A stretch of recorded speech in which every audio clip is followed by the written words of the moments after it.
Hello everyone. So again, this is Manish Tripathi, and we're gonna discuss the important articles from the last day's newspaper. The paper is the Hindu. Okay.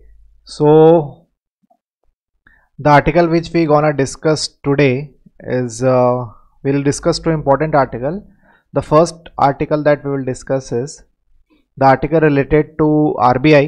RBI recently has is about to launch the second phase of Operation Twist, that is Operation Twist second.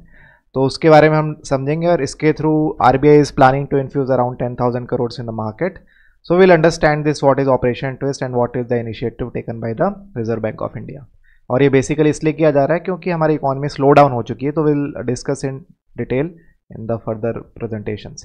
Okay, the second article that we're going to discuss is it is on the editorial page, that is page number 6, and this article is regarding the food security. ठीक है, food security is now a challenge in due to the coronavirus. The food security is also one of the concerns. So this article is related to the problem of food security and how to deal with the problem. The solution has also been discussed in the article. Okay, so let's get started with the first article. So in order to understand the article, ये article समझने के लिए you should know the basics of Operation Twist and how government of India sells government security. ये सब थोड़ा सा basics आपको पता होना चाहिए. तो ये पहले हम डिस्कस करते हैं, फिर आपको आर्टिकल अच्छे से समझ में आएगा. और ये बहुत इंपॉर्टेंट है क्योंकि Operation Twist is the innovative scheme that is initiated by the Reserve Bank of India to infuse the money flow in the market. तो देखो, in this time we know very well the economy has been slow down, GDP grow नहीं हो रही है, employment opportunities उतनी नहीं है, loan distribute नहीं हो पा रहे हैं. तो आरबीआई क्या चाहती है कि मार्केट में मनी फ्लो बढ़े.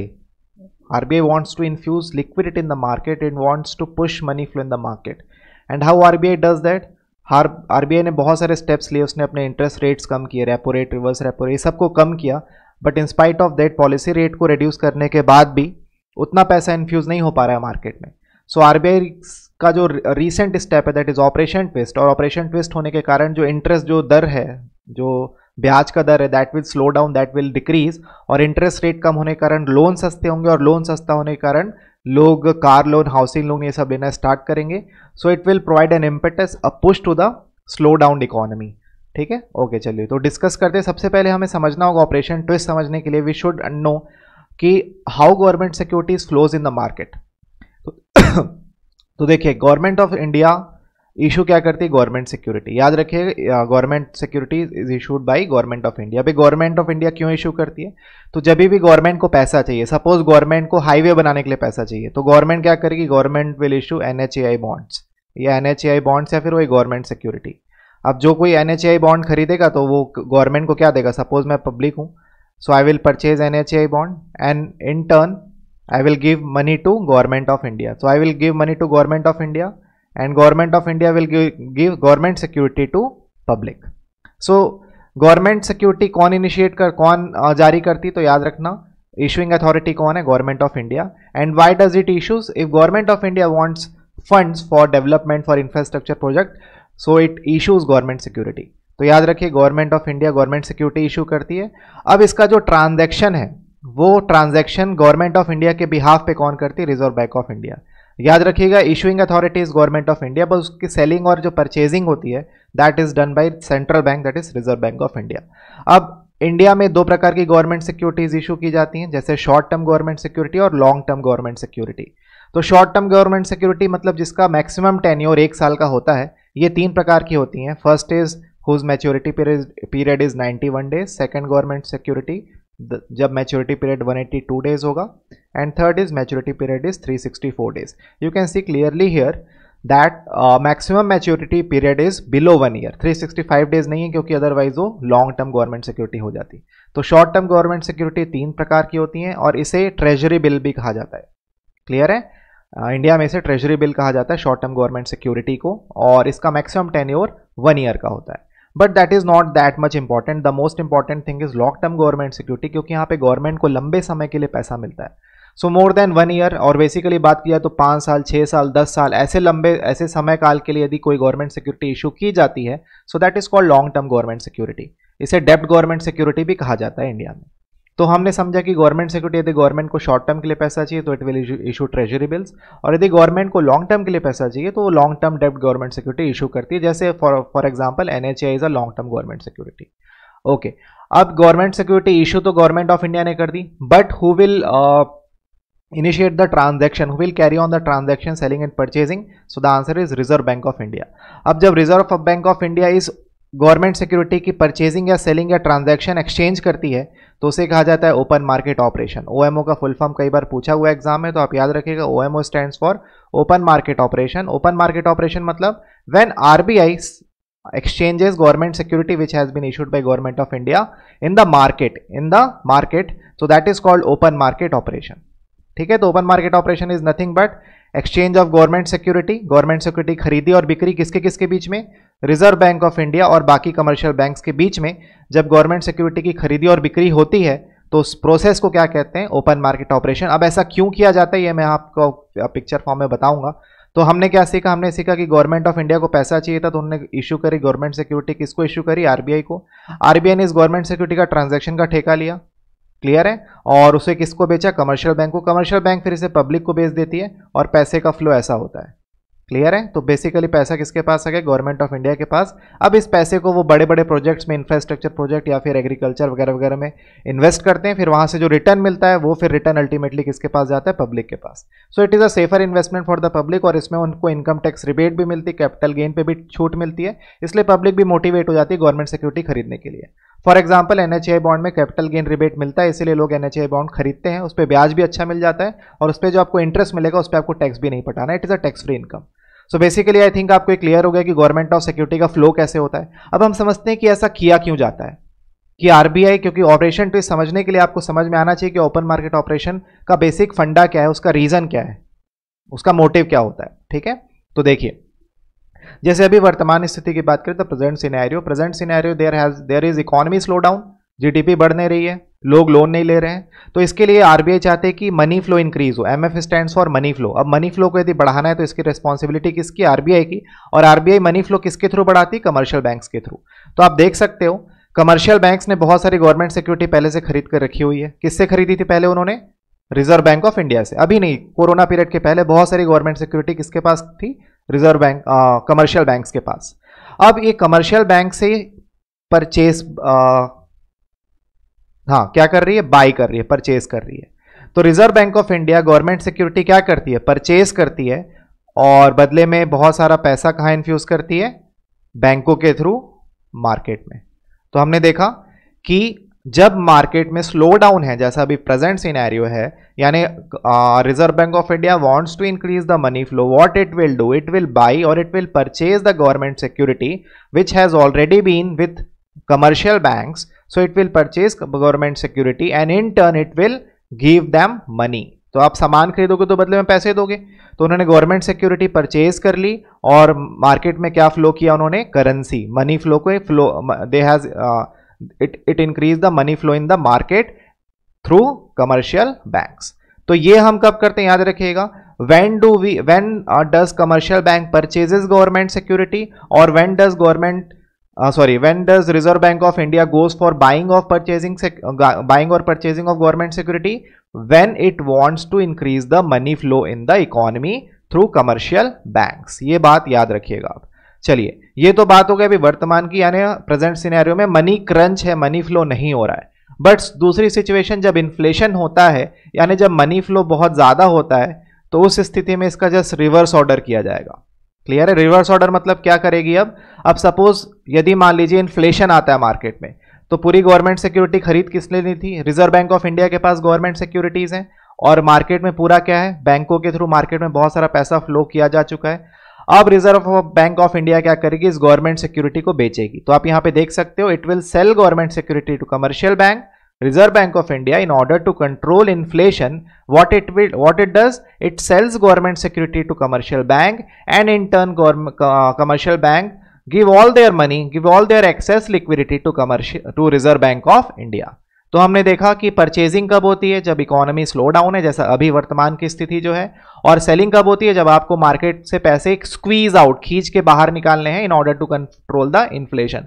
तो हमने समझा कि open market operation is nothing but a tool to control the inflation और to control the money crunch scenario which is now prevailing in the country. Clear है? तो मैंने आपको समझाया कि अभी तक हमने क्या देखा, हमने ये समझा कि ऑपरेशन ट्विस्ट तो अभी हम देखेंगे, अभी हमने समझा बेसिक्स कि गवर्नमेंट सिक्योरिटी क्या होती है, कौन इशू करता है, कौन उसका सर्कुलेशन परचेजिंग कौन करती है, रिजर्व बैंक ऑफ इंडिया, और उसका उद्देश्य क्या होता है, उसका उद्देश्य होता है to control the money flow. जब कम है तो मनी फ्लो को बढ़ा देना जैसा अभी हो रहा है, और जब मनी फ्लो बढ़ गया है तो उसे कम कर देना। तो ये हमने यहां तक समझ लिया। अब हम बात करते हैं ऑपरेशन ट्विस्ट की। तो यदि ऑपरेशन ट्विस्ट का आपसे पूछा जाए कि ऑपरेशन ट्विस्ट का मतलब क्या होता है, तो आप क्या कहेंगे? यहां पे देखिए सबसे कीवर्ड है साइमल्टेनियसली बॉट, मतलब purchasing, simultaneously purchasing of long term government security and to be specific whose maturity period is 10 years. तो simultaneously purchasing of long term government security and selling of short term government security, जब ये दोनों चीजें simultaneously होंगी तो उसी को क्या कहा गया? Operation twist. तो याद रखिएगा, अब इसका मतलब मैं आपको बता रहा हूं कि ऑपरेशन ट्विस्ट से कैसे मनी फ्लो इंक्रीज होगा, कैसे लोन सस्ते होंगे, ये सब हम समझेंगे अभी। पहले आप इसके डेफिनेशन को साफ साफ समझ लीजिए। Operation Twist is nothing but simultaneously purchasing of long term government security and selling of short term government security, यानी दोनों चीजें हाथों हाथ हो रही है। यहां पे वो परचेज कर रही है लॉन्ग टर्म सिक्योरिटी और यहां पे वो बेच रही है शॉर्ट टर्म सिक्योरिटी। यहां तक आई थिंक आपको क्लियर हो गया होगा। चलिए, अब इसके पीछे का कारण क्या और ऐसा करने से कैसे मनी फ्लो बढ़ेगा, कैसे लोन सस्ते होंगे, सब हम समझते हैं। चलिए, तो सबसे पहले इस कॉन्सेप्ट को समझने के लिए दो रेट आपके आर्टिकल्स में कई बार आप पढ़े होंगे, कूपन रेट और यील्ड रेट, इन दोनों का मतलब समझते हैं। तो देखिए, कूपन रेट और यील्ड रेट का मतलब क्या होता है? कूपन रेट मतलब लॉन्ग टर्म गवर्नमेंट सिक्योरिटी यदि गवर्नमेंट ऑफ इंडिया बेचती है, सपोज एक एग्जांपल के थ्रू, यदि मैंने 100 रुपए की लॉन्ग टर्म गवर्नमेंट सिक्योरिटी बेची जिसका मैच्योरिटी पीरियड कितना है, लेट से 1 साल या 2 साल, क्योंकि लॉन्ग टर्म है इसलिए मैंने 2 साल ले लिया। तो कूपन रेट मैंने गवर्नमेंट सिक्योरिटी कितने की खरीदी? 100 रुपए की। किससे खरीदी? रिजर्व बैंक ऑफ इंडिया से। इशू किसने किया था? गवर्नमेंट ऑफ इंडिया ने। ठीक है, तो मैंने 100 रुपए की गवर्नमेंट सिक्योरिटी खरीद ली। अब मैंने किस कंडीशन पे खरीदा? मैंने किस प्री कंडीशन पे खरीदा उसे, कि जब ये गवर्नमेंट सिक्योरिटी मैं वापस से रिजर्व बैंक ऑफ इंडिया या फिर कमर्शियल बैंक को दूंगा तो मुझे कमर्शियल बैंक 10% का ब्याज देगी और मुझे 110 रुपए वापस मिलेगा। तो जो 10 रुपए का ब्याज है ना, that is called coupon rate. तो याद रखना, इनिशियल इंटरेस्ट जो फर्स्ट बायर को रिसीव होता है, सपोज गवर्नमेंट सिक्योरिटी का मैं पहला बायर हूं, मैंने कमर्शियल बैंक से गवर्नमेंट सिक्योरिटी परचेज करी, so I am the first buyer, I will receive 10 rupees interest. So this 10 rupees interest is called coupon rate. ये बात आप याद रखिएगा। क्लियर है? तो कूपन रेट कितना हुआ यहाँ पे? 10%। अब ध्यान की बात सुनिए, यहाँ पे ये बहुत इंपॉर्टेंट है, यील्ड रेट सबसे इंपॉर्टेंट है, क्योंकि इसके बिना आपको ऑपरेशन ट्विस्ट समझ में नहीं आएगा। क्योंकि आपने सुना होगा कि यील्ड रेट सस्ता हो गया, उसके कारण लॉन्ग टर्म लोन सस्ते हो गए, उसके कारण लोगों ने लोन लेना चालू कर दिया, तो ऑपरेशन ट्विस्ट सक्सेसफुल रहा। बट ये समझने के लिए आपको यील्ड रेट समझना जरूरी है। तो समझते हैं हम यील्ड रेट क्या है। अब सपोज मैंने 100 रुपए की गवर्नमेंट सिक्योरिटी खरीदी, मैंने किससे खरीदी है? कमर्शियल बैंक से। जो कमर्शियल बैंक ने किससे खरीदी थी? रिजर्व बैंक ऑफ इंडिया ने। और रिजर्व बैंक ऑफ इंडिया को किसने दिया था? गवर्नमेंट ऑफ इंडिया ने। ये बात आप पूरे दिमाग में पिक्चर क्लियर रखिएगा। तो मैंने 100 रुपए की गवर्नमेंट सिक्योरिटी खरीदी थी कमर्शियल बैंक से अपने। अब सपोज मुझे पैसों की जरूरत है। अब ये जो 100 रुपए की गवर्नमेंट सिक्योरिटी, इसकी वैल्यू बढ़ गई, क्योंकि गवर्नमेंट सिक्योरिटी की वैल्यू लिंक होती है, गवर्नमेंट सिक्योरिटी की जो भी वैल्यू होगी it will be link to the market, यानी डिमांड सप्लाई पे डिपेंड करता है।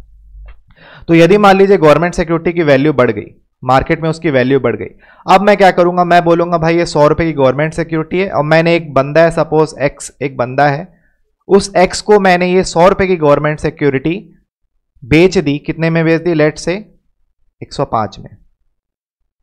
ठीक है, क्योंकि मुझे जल्दी पैसे चाहिए थे, यहां पे मुझे पूरा वेट करना पड़ेगा 10 साल के लिए, उसके बाद मुझे 10% का ब्याज मिलेगा। मुझे पहले पैसे चाहिए, जल्दी पैसे चाहिए। तो मैं क्या करूंगा? इस 100 रुपए की गवर्नमेंट सिक्योरिटी को मैंने एक और I sold it to another person for ₹102 या 105, मान लो 105 रुपए मैंने उसे बेच दिया। अब इसका मालिक कौन हो गया? इसका मालिक हो गया एक्स, क्योंकि मैंने अपनी गवर्नमेंट सिक्योरिटी को एक्स को बेच दी। अब और 5 साल के बाद यानी 10 साल के बाद जब ये मिस्टर एक्स जाएगा गवर्नमेंट से या फिर रिजर्व बैंक ऑफ इंडिया से या फिर कमर्शियल बैंक से ब्याज लेने के लिए, तो उसे कितना रुपए देगी? क्योंकि यहां पे आपको 10 रुपए मिलना है, तो 105 पे उसे कितना रुपए मिलेगा? 10 रुपए मिलेगा। अब यहां पे आप देखो ये जो 10 रुपए मिला 105 पे, इसे कहा जाएगा यील्ड रेट। इसे क्या कहेंगे? Yield rate. अब यहां पे आप रेट ऑफ इंटरेस्ट देख सकते हो, दैट इज बिलो 10%।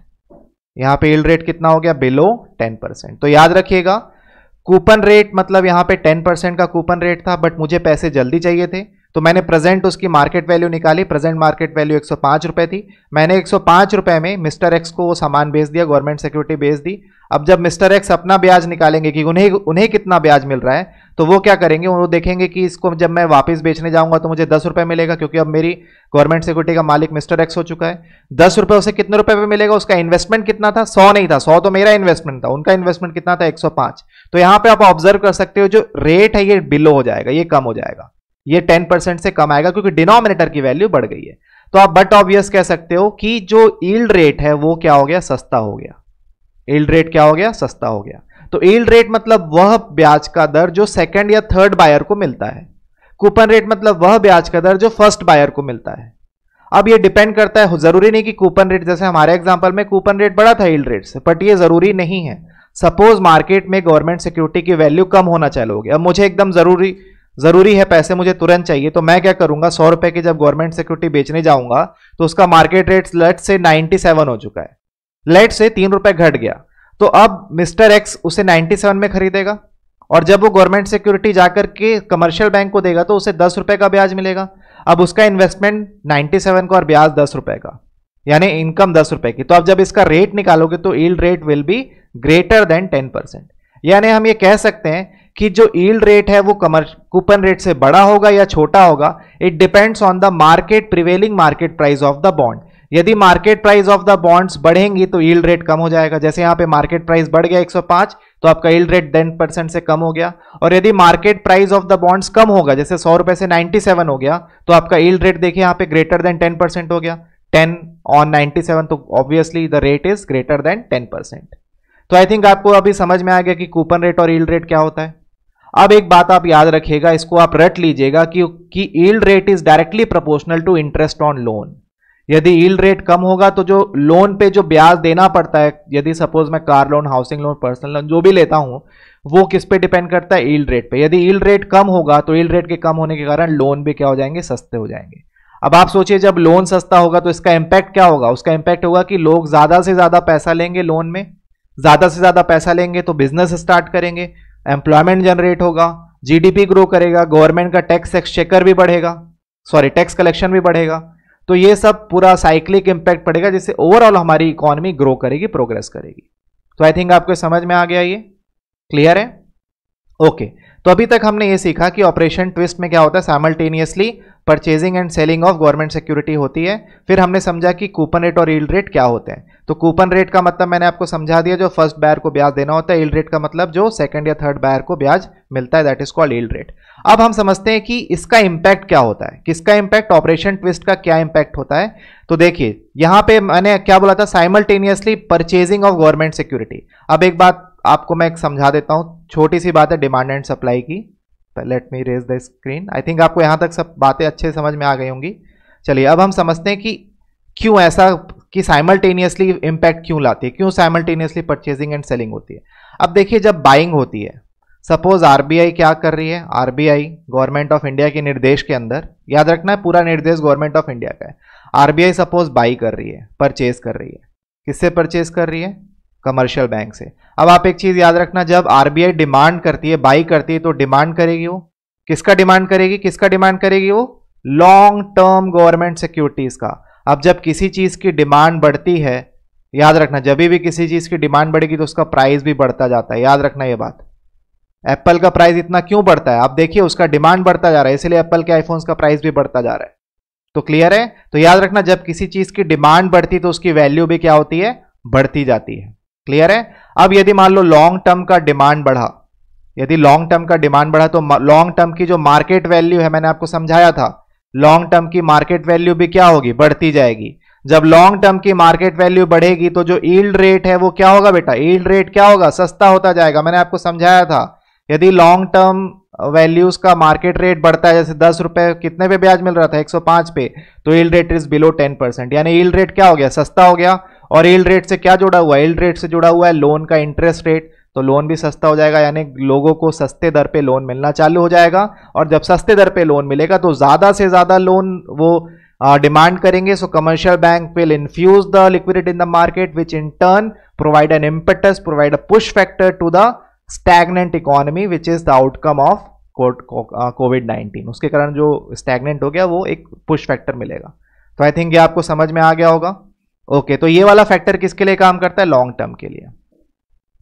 क्लियर है? हाँ, अब देखिए यहां पे क्या कर रही है? सेल कर रही है।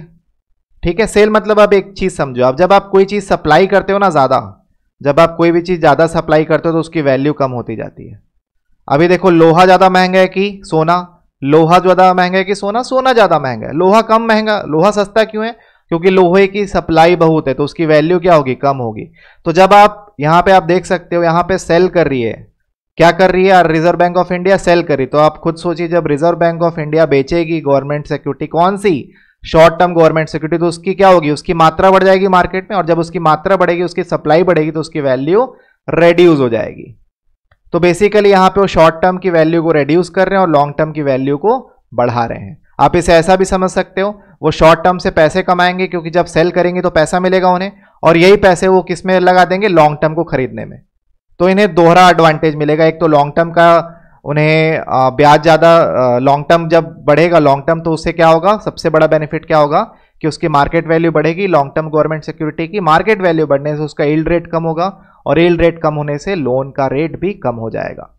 तो याद रखना, साइमल्टेनियसली क्यों करते हैं? क्योंकि वो छोटी गवर्नमेंट सिक्योरिटी को बेचते हैं, उससे पैसा कमाते हैं, और उसी पैसे को यूज करते हैं किसमें? To purchase long term government securities. अब आप इसको एक आर्टिकल को एक बार आप अच्छे से पढ़ेंगे तो आपको पूरी क्लियरिटी अच्छे से हो जाएगी। क्लियर है? यहां पे लास्ट में मैंने बताया उसी चीज को, reserve Bank of India purchases long term government security, तो उसकी डिमांड बढ़ेगी, उसकी वैल्यू बढ़ेगी, उससे उसका यील्ड रेट क्या हो जाएगा? सस्ता हो जाएगा, उससे ब्याज दर भी सस्ता हो जाएगा, और इकोनॉमी को एक पुश फैक्टर मिलेगा क्योंकि लोन सस्ता हो रहा है। आप लोन लीजिए और व्यापार करिए।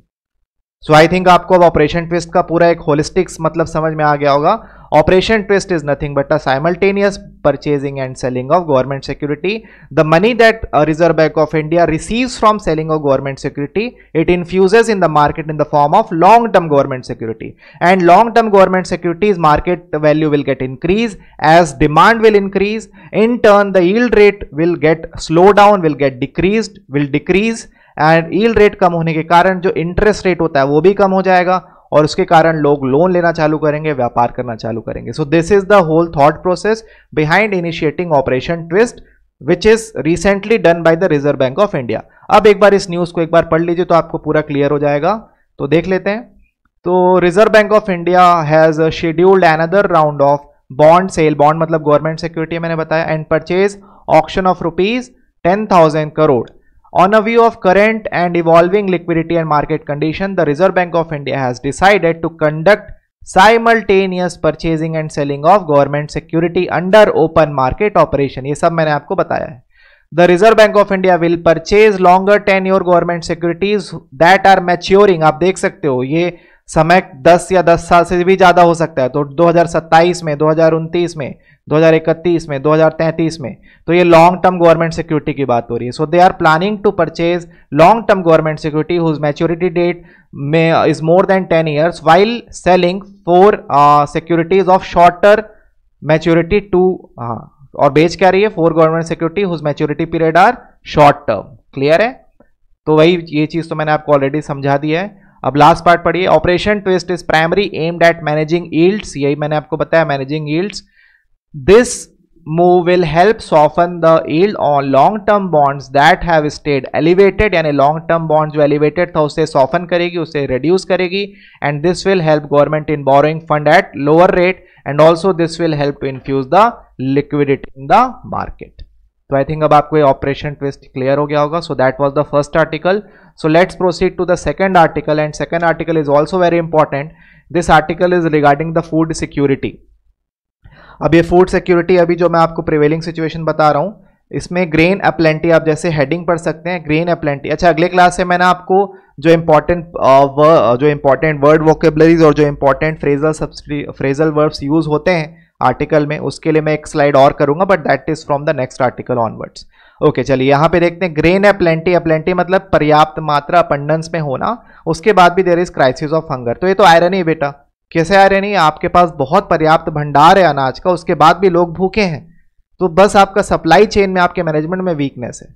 ठीक है, तो दैट इज द आर्टिकल। अब आर्टिकल के अंदर मैंने पूरे पॉइंट्स को सिंपल वर्ड्स में लिखा है, तो पॉइंट्स देख लेते हैं। तो not only economic slow down and employment are the challenges, but कोविड-19 also takes its toll on food security. Clear है? सो ऐसा नहीं कि कोविड के कारण केवल economic slow down, unemployment are the challenges, but food security is also one of the challenges due to COVID pandemic outbreak. ठीक है, okay. Now the inadequate response. So government should respond adequately, but there has been a inadequate response. And how I am saying that inadequate response? So article has given some points. So first point is, as a measure to address hunger. So as a measure to address hunger, Government of India announced 1.70 lakh से याद रखना 1.70 lakh है. So 1.70 lakh crore under प्रधानमंत्री गरीब कल्याण योजना. ठीक है, तो प्रधानमंत्री गरीब कल्याण योजना के अंतर्गत कितने 1.70 लाख इन्वेस्ट किए गए थे, और इस योजना के अंतर्गत आपको 5 किलो ग्रेन्स दिया जाएगा. ग्रेन्स मतलब अनाज हो सकता है, दैट इज धान चावल. ठीक है, और 1 किलो दाल भी दिया जाएगा. तो ये इनिशिएटिव लिया था गवर्नमेंट ऑफ इंडिया ने. अब इसमें सबसे बड़ा लूप होल ये था, it is for all those who are under the ambit of national food Security Act. तो जो NFSA, National food Security Act के अंदर जिनका भी नाम था, उनके लिए योजना चलाई गई थी. अब ये पाया गया कि many are not the part of NFSA, so many beneficiaries, many marginalise sections of the society are not enlisted in NFSA, National food Security Act. उसमें उनका नाम दर्ज नहीं है. तो यदि उसमें उनका नाम दर्ज नहीं है, तो वो सुविधा का भी फायदा, इस योजना का भी फायदा नहीं उठा पाएंगे. उन्हें 5 किलो अनाज और 1 किलो पल्सेस भी नहीं मिलेगा. क्लियर है? तो ये सबसे बड़ा लकूना था. अब इसी लकूना को फुलफिल करने के लिए इनमें मई में एक और अनाउंसमेंट किया गया. इनमें देयर हैज बीन अनाउंसमेंट कि 8 करोड़ इंडिविजुअल्स को और इस एम्बिट में लिया गया, और इस योजना का नाम क्या बोला गया? आत्मनिर्भर भारत अभियान. तो आत्मनिर्भर भारत अभियान के अंतर्गत ये बोला गया कि जो भी माइग्रेंट्स आते हैं उन्हें मई जून यानी 2 महीने का अनाज दिया जाएगा, चाहे उनका नाम एनएफएसए में दर्ज हो या उनका नाम एनएफएसए में दर्ज ना हो. क्लियर है? तो फिर से समझते हैं इनएडिक्वेट रिस्पांस क्यों बोला मैंने, क्योंकि एक योजना तो चलाई आपने, उसमें 1,70 लाख करोड़ रुपए, 1.70 लाख करोड़ रुपीज आपने इन्वेस्ट भी किया. उसमें आपने वादा किया हम 5 किलो अनाज देंगे और 1 किलो दाल भी देंगे. बट दिक्कत कहां पे पैदा हुई? You have put a condition that the beneficiary's name should be registered under NFSA, but NFSA ये पाया गया कि many of the marginalized section, many of the beneficiaries are not included in NFSA. तो इस समस्या का समाधान निकालने के लिए बेसिकली ये सिक्योरिटी किसके लाई जा रही है? मार्जिन जो माइग्रेंट होकर के आ रहे हैं. तो उसके लिए बोला गया कि मई में अनाउंसमेंट किया कि हम 8 लाख करोड़ इंडिविजुअल्स को और ऐड करेंगे. किसमें ऐड करेंगे? आत्मनिर्भर भारतीय अभियान. उसके अंतर्गत उन्हें अनाज और दाल दोनों दिया जाएगा, चाहे उनका नाम NFSA में दर्ज हो या ना हो. क्लियर है? तो इसके लिए क्या हुआ? Hence state government. अब देखिए वितरण का काम, जो डिस्ट्रीब्यूशन का काम है, वो स्टेट गवर्नमेंट करती है. So state government will get additional 10% grain. ठीक है, to get extra, to accommodate extra beneficiaries under NFSA. तो एनएफएसए के अंदर जो एक्स्ट्रा बेनिफिशियरीज ऐड हुए हैं इस अभियान के कारण, आत्मनिर्भर अभियान के कारण, उसके लिए स्टेट गवर्नमेंट को 10% ग्रेन एक्स्ट्रा दिया जाएगा as compare to previous quota. ठीक है, ओके. तो what needs to be done, यानी सिर्फ इसका समाधान नहीं है. आपने गरीब कल्याण योजना ले आई, आपने और क्या लिखा? आपने एनएफएस स्कीम भी ले आया, फिर आपने आत्मनिर्भर वाला भी स्कीम ले आया. उसके बाद भी लोग भूखे मर रहे हैं. ठीक है, उसके बाद भी जो माइग्रेंट वर्कर माइग्रेट होकर के आ रहे हैं पेंडेमिक कोविड-19 के कारण, उनको अनाज नहीं मिल पा रहा है. तो ऐसी परिस्थिति को निपटने के लिए what needs to be done, एक सॉल्यूशन बताया गया. उस सॉल्यूशन को यहाँ पे देख लेते हैं हम लोग. ये आर्टिकल में ही है. तो आर्टिकल में एक पैराग्राफ है, what needs to be done. So the answer lies in universal PDS system. और ये अभी नहीं, बहुत पहले से बात हो रही है कि आप जो पब्लिक डिस्ट्रीब्यूशन सिस्टम है उसको यूनिवर्सल कर दिए. ठीक है, so that nobody is excluded. उसमें ज्यादा प्री कंडीशन आप लगाएंगे तो कोई ना कोई अछूता रह जाएगा. Some of the people will definitely get a loop. So you have to make it universal. ठीक है, ओके. नाउ पहला सॉल्यूशन है कि आप यूनिवर्सल पीडीएस लाइए. दूसरा सॉल्यूशन है extend the time period of प्रधानमंत्री गरीब कल्याण योजना और आत्मनिर्भर पैकेज. उसके टाइम को एक्सटेंड करिए. कितने महीने एक्सटेंड करिए? 3 महीने एक्सटेंड करिए। जो भी आपकी कंडीशंस थी उसको 3 महीना और एक्सटेंड करिए। क्लियर है? अब वो किया भी है। Union minister of consumer affairs और फूड डिस्ट्रीब्यूशन रिपोर्टेड दैट, उन्होंने बताया कि हमने 3 महीने का एक्सटेंशन दे दिया है। तो पहला सोल्यूशन मैंने आपको बताया यूनिवर्सल पीडीएस। दूसरा जो टाइम पीरियड आपने कवर किया है इन दोनों स्कीम्स के अंदर, आत्मनिर्भर और गरीब कल्याण योजना, उसको भी आप बढ़ाइए, उसका ड्यूरेशन बढ़ाइए। क्लियर है? हाँ, and the ultimate solution is one nation one ration card. देखो, यूनिवर्सल पीडीएस तभी अप्लाई हो सकता है जब आप one nation one ration card की स्कीम को अप्लाई करेंगे। One nation one ration card, ठीक है? अब ये one nation one ration card की स्कीम क्यों इंपॉर्टेंट है ये हम समझ लेते हैं। तो देखिए क्या होता है, वन नेशन वन कार्ड की स्कीम बोलते हैं इसको, आरएनसी होता है, ONOC। अब इसका मतलब ये देखो, ये होता है, सपोज मैं माइग्रेट होकर के जाता हूं किसी दूसरे स्टेट में। अब जो मेरा पीडीएस का कार्ड बना हुआ है वो मेरे होम स्टेट में बना हुआ है। अब यदि मान लो वन नेशन वन कार्ड होता, तो मैं यदि मान लो छत्तीसगढ़ का हूं, मैं केरल में चले जाऊं, मैं उत्तर प्रदेश चले जाऊं, मैं बिहार चले जाऊं, मेरा वो कार्ड हर जगह एप्लीकेबल होगा। मैं वहां के किसी भी फेयर शॉप से अपना राशन, अपना जो एंटाइटलमेंट है मेरा, वो उसे मैं रिसीव कर सकता हूं।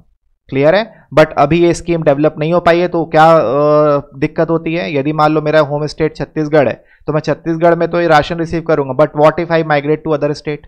तो इसका आंसर क्या है? The ultimate solution is one ration one card, क्योंकि यही दिक्कत हो रही है। जो माइग्रेट होकर क्या रहे, उनके पास राशन कार्ड नहीं है, so they are not part of PDS system, they are not receiving the benefit of national food security. ठीक है? Okay, so beneficiary can receive grocery from any of the fair shop, it is operational in 10-20 states. अब ऐसा दावा कर रही है सरकार की ऐसा 20 स्टेट में ऑलरेडी ऑपरेट हो चुका है, बट ऐसे बहुत सारे स्टेट्स हैं जहां पे अभी भी ऑपरेशन कंडक्ट नहीं हो रहा है, और स्टेट के अंदर भी बहुत सारे ऐसे जिले हैं जो इस पार्ट में, जो इस स्कीम के अंतर्गत इंटीग्रेटेड जुड़े नहीं हुए हैं।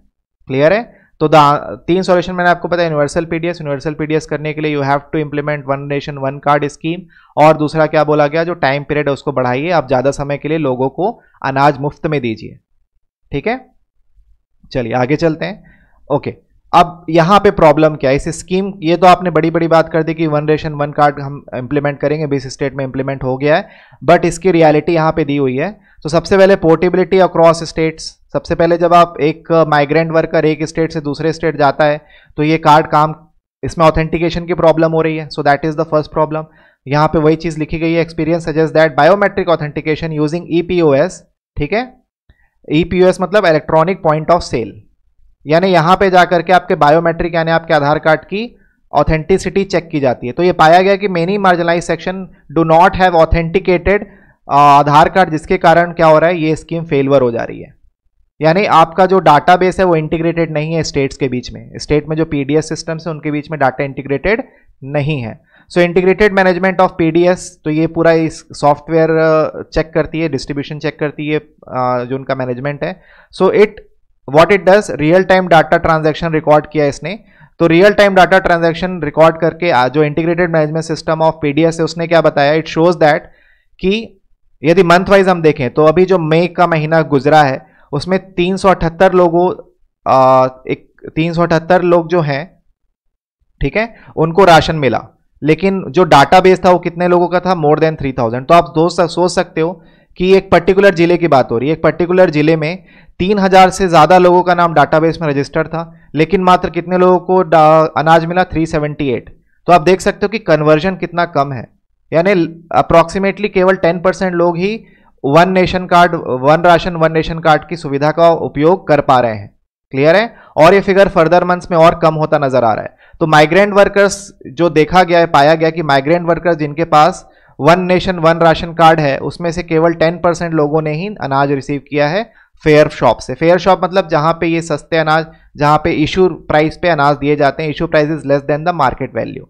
तो हमने क्या देखा कि one nation one ration card की सबसे बड़ी दिक्कत क्या है, biometric authentication. The database is not integrated among various states among fair shop which are operating in different districts of the country. तो ये सबसे बड़ी दिक्कत है one nation one ration card की। ठीक है, और यहाँ पे सबसे लास्ट पॉइंट, सबसे बड़ी आयरनी है कि ओवरफ्लोइंग ग्रेनरीज। देखो आप लोग सोच रहे होंगे कि यूनिवर्सल पीडीएस करने के लिए सबसे बड़ी दिक्कत कहाँ पे आएगी, उतना अनाज भी तो पैदा होना चाहिए, तभी तो आप फ्री में बांटेंगे। तो ऐसा नहीं कि we are in shortage of granaries, we are in shortage of production हो रहा है, स्टॉक पाइलिंग भी हो रही है, और वो अनाज पूरा वेस्ट हो जा रहा है। तो overflowing of granaries in spite of that, इसलिए जब आप हेडिंग देखेंगे, so there is a plenty of grains in spite of that we are dealing with the hunger crisis. ठीक है, तो आप देख लेते हैं इसकी जो ऑथेंटिकेशन है उसको चेक किया जाएगा। तो ये पैराग्राफ में इसके बारे में एक्सप्लेनेशन दिया हुआ है। So emphasis on one nation one card is obfuscation. Obfuscation मतलब ये एक भ्रम है, आप वन नेशन वन कार्ड को इतना बड़ा हुआ मत बनाइए। The real matter is distribution of food stocks. Clear है, सबसे बड़ी धांधली कहां हो रही है? डिस्ट्रीब्यूशन में हो रही है।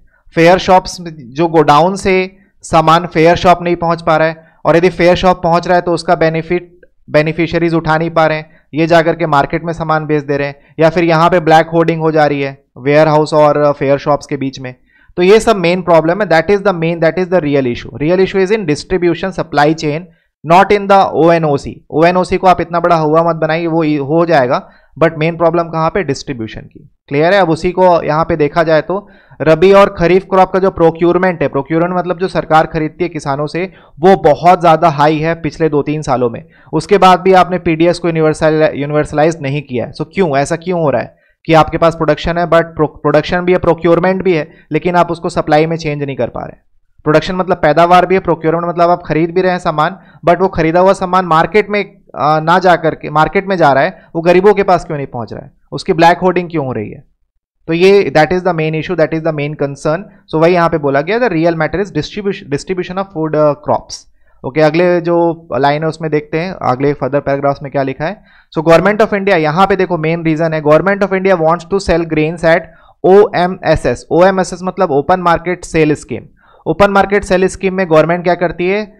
फेयर शॉप में ना बेच करके वो कहां बेचती है? Open market sale scheme. अब ओपन मार्केट सेल स्कीम मतलब ये मंडी वालों को सामान बेच दिया जाता है। अब जब ओपन मार्केट सेल स्कीम में सामान बेचा जाता है, जब धान या कोई फूड ग्रेन बेचा जाता है, जो उन्हें जो पैसा मिलता है that is more than issue price. वो किससे ज्यादा? Issue price. और इशू प्राइस मैंने आपको बताया था, issue price is subsidise price at which state government supply foods to poor people, to marginalised people.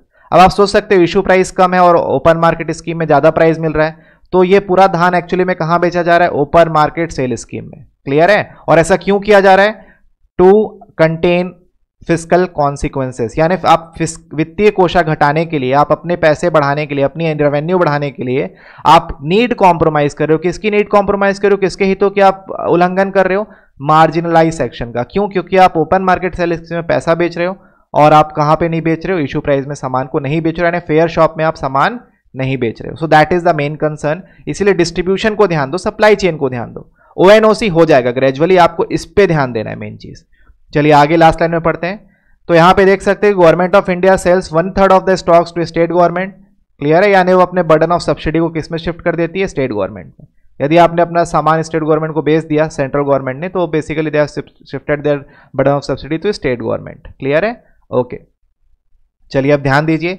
अब यदि यहां पे आयरनी देखिए क्या है कि यदि आप ओपन मार्केट सेल स्कीम के अंदर धान को नहीं बेचते तो आपके पास क्या क्या ऑप्शन है? या तो गवर्नमेंट क्या कर रही है, उसको प्राइवेट बायर्स को बेच दे रही है, या तो गवर्नमेंट क्या कर रही है, एक्सपोर्ट कर रही है, या तो वो ग्रेन्स क्या हो रहे हैं, अनाज में जो भंडार है वहां पड़े पड़े सड़ जा रहे हैं। तो आप सोचिए जहां पे इतने सारे भूखे लोग हैं, वहां पे आप यदि एक्सपोर्ट करते हो धान को, या फिर आप यदि धान को वेस्ट करते हो, so that is nothing less than a criminal. ठीक है, सो ये क्राइम है यदि आप ओपन मार्केट सेल स्कीम में सामान बेच करके, क्लियर है, किसको कॉम्प्रोमाइज करते हो? इशू प्राइस को। क्योंकि ओपन मार्केट सेल स्कीम में आप सामान किसको बेचते हैं? प्राइवेट बायर्स को। क्लियर है, या फिर गवर्नमेंट एक्सपोर्ट कर दे रही है, या फिर गवर्नमेंट क्या कर रही है? These all grains are literally wasting in वो जो वेयर हाउसेज होते हैं। तो बेसिकली यदि ये सप्लाई चेन में इतनी वीकनेस है और इस सिनेरियो में, सो it is nothing less than a crime. ठीक है, तो आपको ये चीज़ों को जल्दी से रेक्टिफाई करना चाहिए। तो that was the second article which we have discussed. I hope आपको दोनों आर्टिकल्स अच्छे से समझ में आ गए होंगे। And if you like the session please do subscribe our channel, and comment box में आप पोस्ट करके बता सकते हैं कि आपको फर्दर क्या इनपुट चाहिए। एक इनपुट जो अगली क्लास से मैं आपको दूंगा, I will make one separate slide for all the difficult words used in the article plus all the idioms and phrases used in the article. So that will be helpful for a bank and SSC examination. Okay, till then, take good care of yourself. See you guys tomorrow in the next session. Bye bye.